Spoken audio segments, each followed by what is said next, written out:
Take a breath.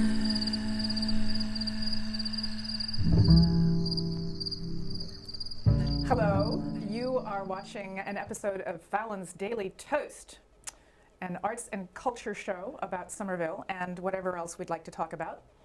I am Jessa DeMora. I'm an arts marketer, and I'm with Funnel Cake Marketing here at the Artisans Asylum in Somerville, the greatest makerspace on earth. And with me today is Karen Christians, also an inmate there. And she has just issued this amazing book called The Jewelry of Burning Man. The Jewelry of Burning Man. She has spent about 2 years putting this together. I've had the pleasure of helping with a little part of this. There was a Kickstarter, and there were actually moments in the desert with her making pieces of art that are shown in here. And she's going to tell us some things about this experience. Now, this is a book, but this was also a piece of your heart. And I'd like to hear some more about that, please. It's difficult to describe both things. It's hard to describe your heart, and it's hard to describe Burning Man. Yes. It's one of the most complex things. So we start with Burning Man? Sure. When I first heard about Burning Man, it was just this very intense, sort of strange thing that happened in the desert, but I was completely captivated by the activities and the process and the thought making behind it. But it was always that thing of like, when would I go? How could I go? How am I going to go? And finally, there was an opportunity that my husband and I both got to visit. And now I've been out there with Karen and her husband. I'm actually responsible for a large orange hat that her husband wears there, about which I'm very proud, of course. And we have brought jewelry making tools and equipment out there. Karen has been doing a jewelry camp for many years, and perhaps you'd like to talk about that. Sure.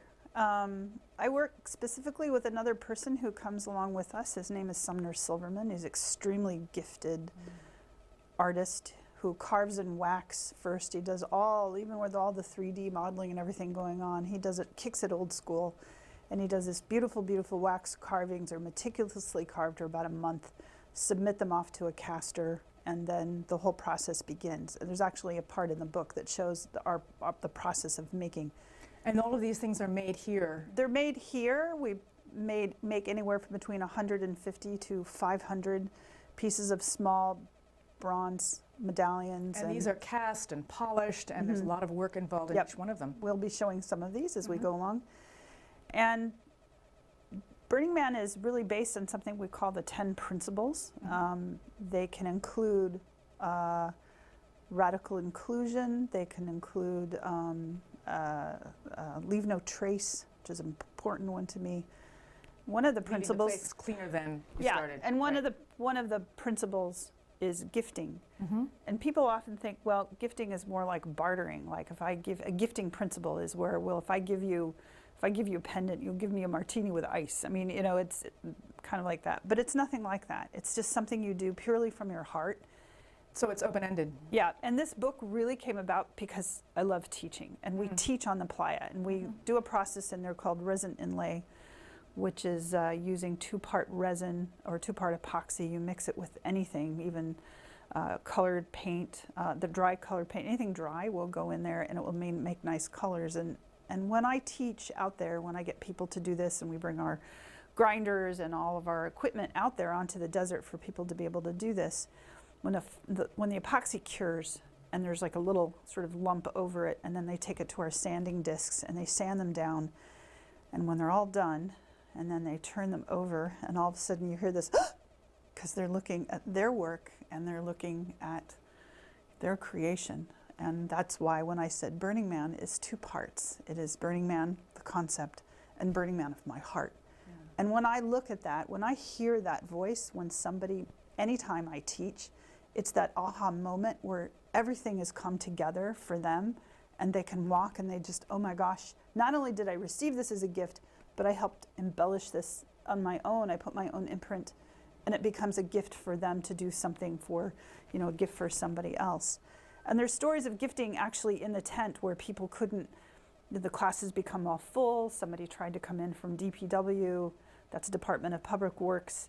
Their time is very hard, you know, very stressed in building the entire city, and there weren't enough, there was no more room in the class. And this one wonderful gentleman came up to this woman and just said, "You do so much in building our city, please take my seat." And she just broke down crying because it was the gift of not a thing, but it was a gift of service. It was a gift of an act, a wishful act. So just in a moment to interrupt you here, just to clarify, the resin inlay is done on the backs of these pendants, which you and Sumner provide. Right. And everybody gets to personalize the back Correct. side of it. Correct. Because the back side, do we have one that we can show? Yeah, we do. Actually, I have some goodies in the box. It has channels in it, so you can put Right. your own colors. And I remember doing this the first time, and I actually took some of the playa dust and mixed it with the resin, and the back side of it became this actual artifact of the desert. We have more that become the back side. The first ones we did were really more of the front side. This was more of a front side one in the early years. So this was a really nice one that we've done here. You can see that has the colors that you can put into it. It's really quite gorgeous. Is this something we can, yeah.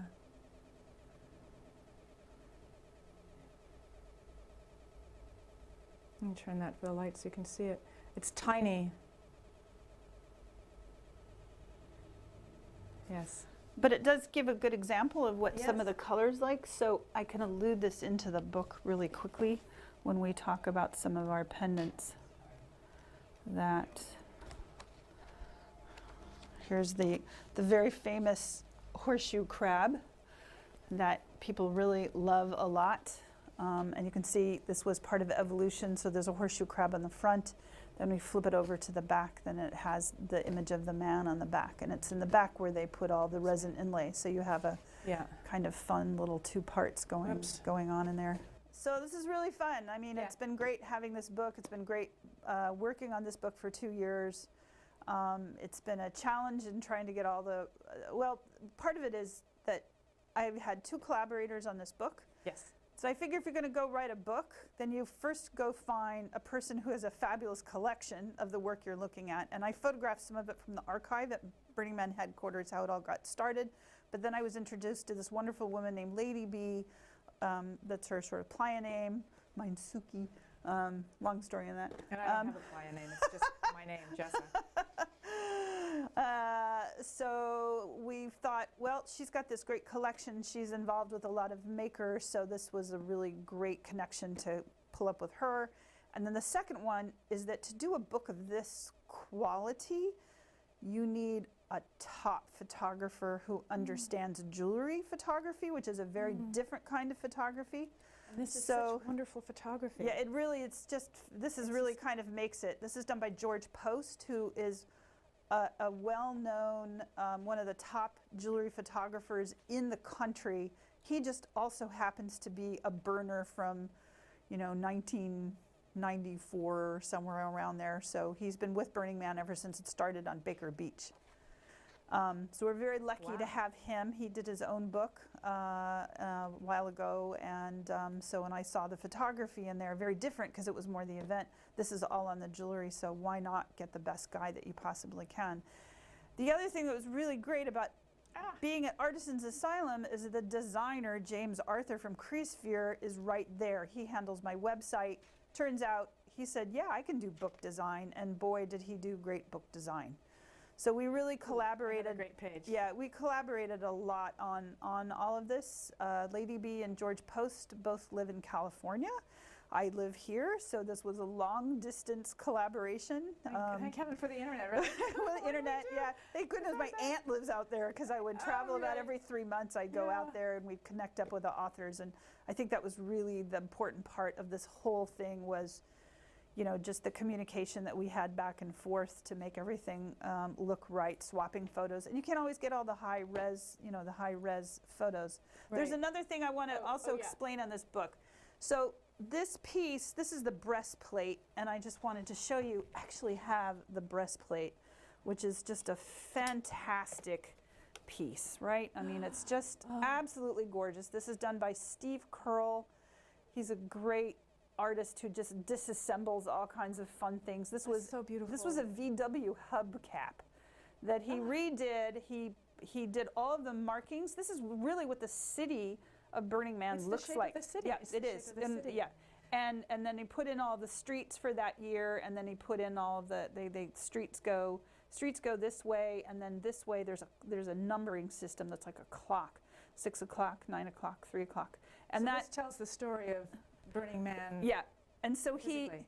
he ended up plating this whole thing in copper, and then he masked it off with tape, and then he sandblasted, so then the tape stayed nice and crisp, and then he just had to pull it all off, and there you go. You know, really, really, really beautiful. It's gorgeous. So this piece, this book, again, it's a little more than. This book actually lives between two memorials. My wonderful friend Andrew Sewell, known as Doc Mercury, another burner who had been there for just a jillion years, loved everything about Burning Man, and we were going through. He was going to work on the book with me. And then Sorry he if I died. start getting a little bit clamped. Oh, he died. And then he saw this picture of the breastplate, Yeah. and he said, "Oh, that's the cover. That's the cover. That makes me want to open up this book and do even more." Yes. And it represents not only the city, but sort of, and I hate to use the word crude, but you know, this is kind of a found object, you know, manipulating a found object into art. The hubcap, yes. Right. The back of the book was done, this was a shot of a wonderful woman who's in the book. Her name is Amber Marie Bentley. She was a terrific. Can I hold yeah, this up? Yeah, terrific lady. She was a master goldsmith, and so she really represented the other end of Burning Man jewelry, which is using high carat gold. It's using diamonds.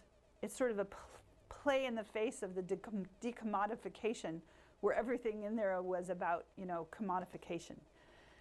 So that was great. And so it just, you know, there was just that heart part to me where I really... And both of them have died since. And both of them have died. Yeah, Right. yeah. So this is really a memorial to both of them. So the book And lives their generosity. forever. and Yeah, spirit. yeah, Yes. yeah, Yes. yeah. And I think it's important to say that even these wonderful, intricate pieces like this were given away to people.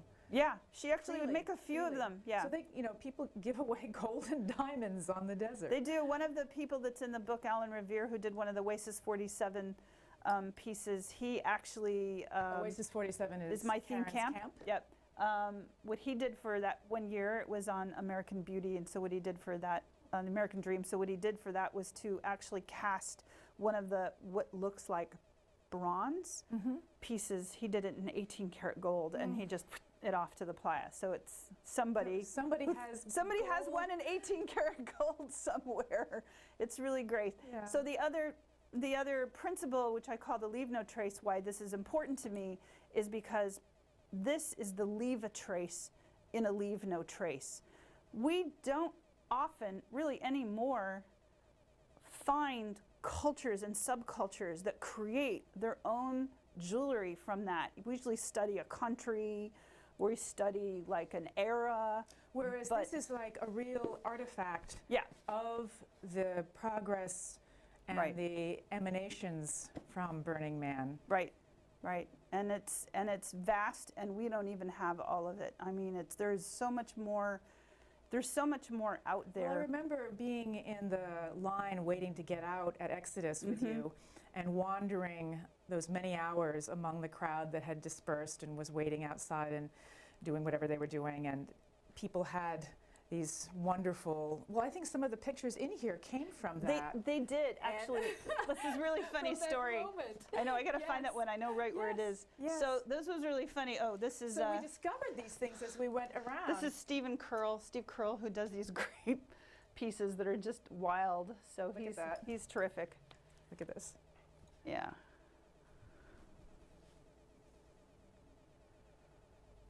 Ah! Get this in the, yeah, that one.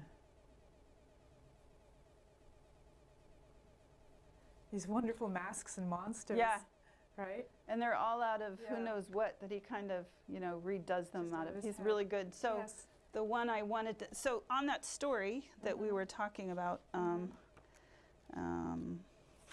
We're standing there. we wanna you do know, this and it's one. hours and hours. Wait, of wait, waiting. wait. There are rocket ships and everything before else you out get there. this one, this is Amber Marie Bentley. Oh, Amber So you- Marie Bentley. So you can really see just This just is incredible work. This is the one who died. Yeah. She passed away a Right. couple years ago, right.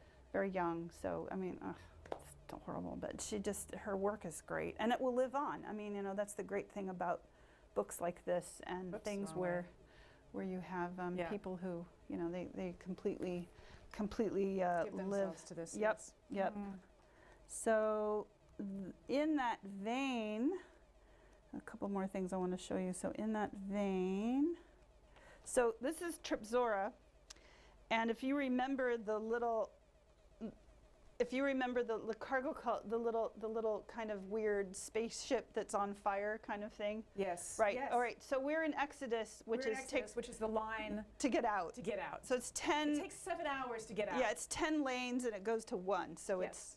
And you're waiting there, and people there are for dancing forever. and giving massages, Right. and eating lunch, and so there was a person in there named Scotty Sultronic. I didn't know what his name was, but he was wearing this great piece on there. It's about, the big by this big, and I just went, oh, tell me about this piece. This is wonderful.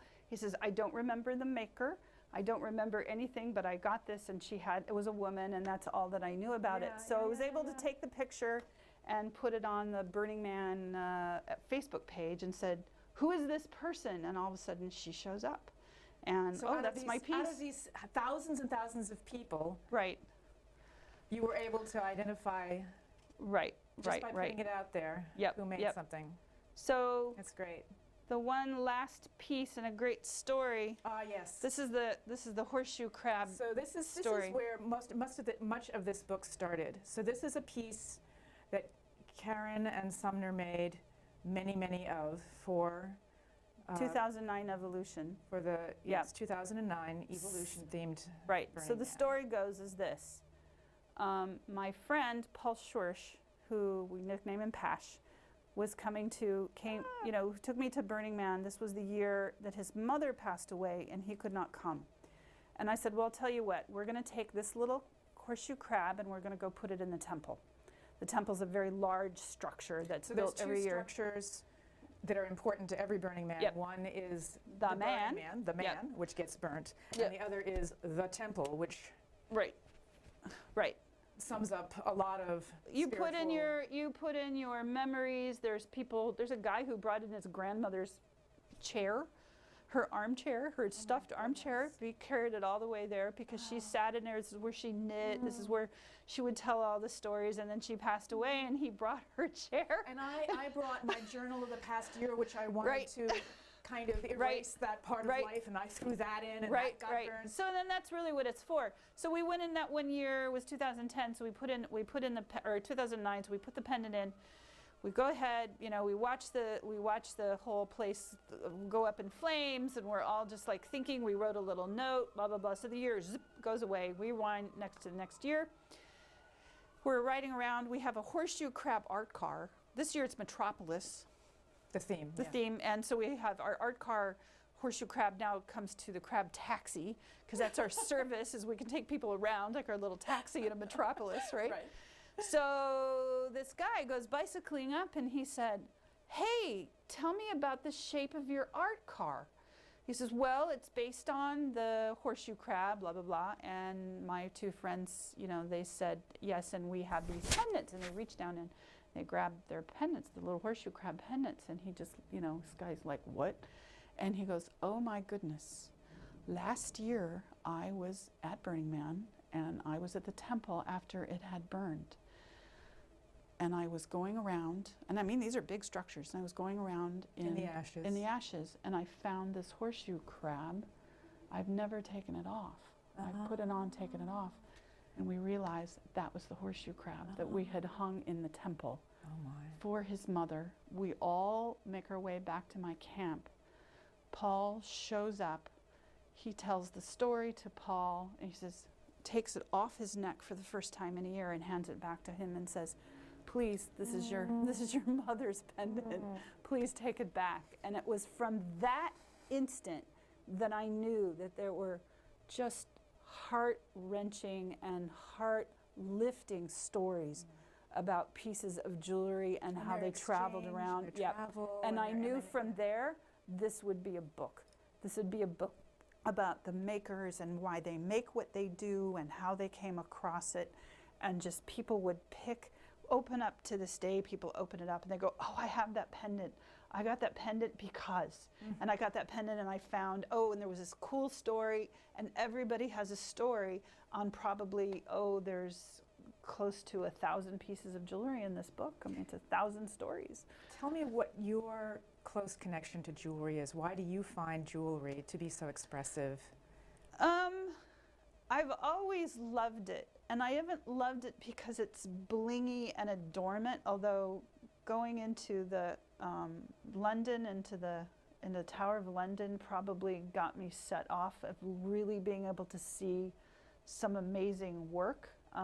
There's a display there? Oh yeah, of all the crown jewels are up there in the Tower of London. So just seeing all of that really made a big difference. I was very young when that, but the thing that I loved, and I talk about this in the book, the thing is that I always loved about book was, jewelry is a lot about the kinetics. I like the clasps. I like when lockets open and close and you hear that little, because there's no sound like that to me. And when you make jewelry, you make a particular sound. I can hear when somebody's not cutting something right with a blade. I can hear a file that's not being used correctly. So in more of it than spatially for me, it's an auditory. When I know that a clasp will click right is when I know that it's been made correctly and it has not quite that right sound. So all then there's your a little senses tweaking. are addressed in the making of a piece of jewelry, or else in even apprehending it. You think about how it was made, how it was fashioned. Yeah, it's more of a process for me other than the actual adornment. I will look at that, but then I think as makers, So first if you thing you do know is the dissect process, it. the story is also part of that process of having come into being. Right. And the That story, makes sense. and the story for me, also in the book, but the story and the short story for me, how I got into making jewelry is actually I was in a fire and I was in the hospital for a month, and was scared of fire when I got out of it and realized I wanted to make jewelry, and I went, oh my God, you've got to use fire to make it, and here I am, this sort of fused together of Yes, and of course then going to Burning Man, which is of course about that was fire. a bit cathartic going to that, definitely.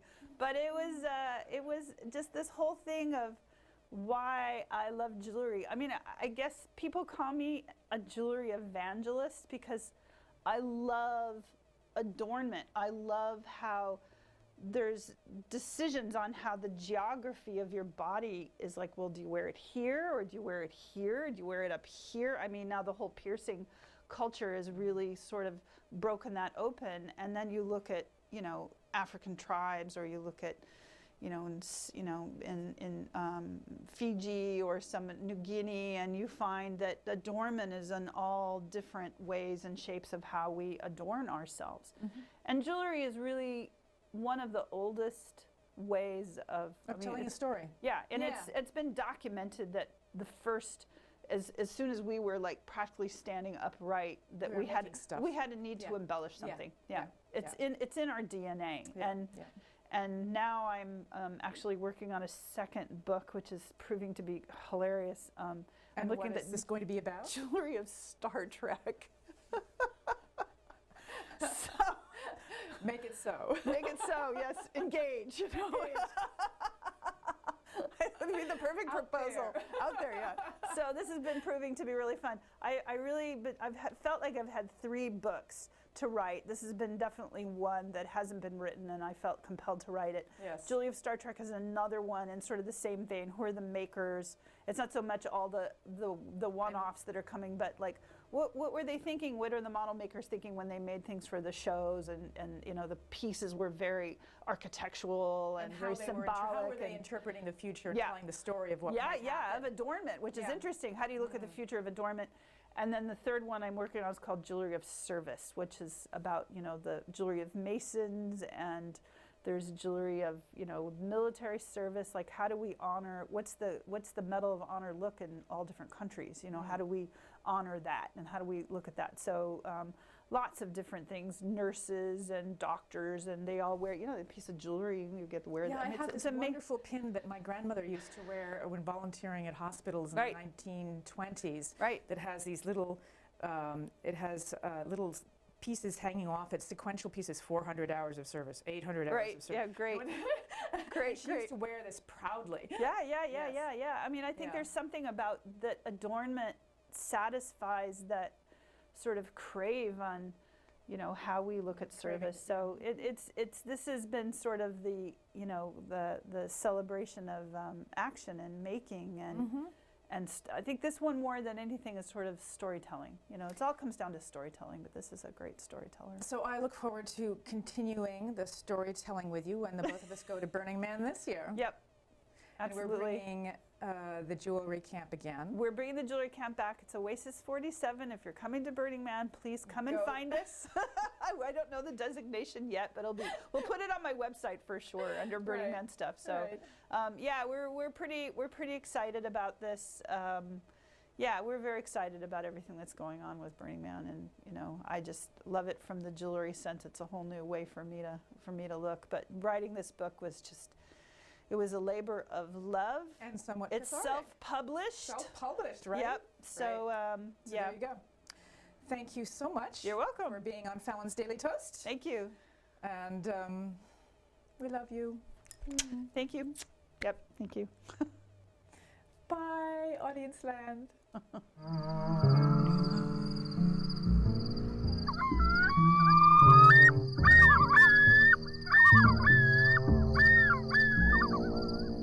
Ain't nothing but nature and her children.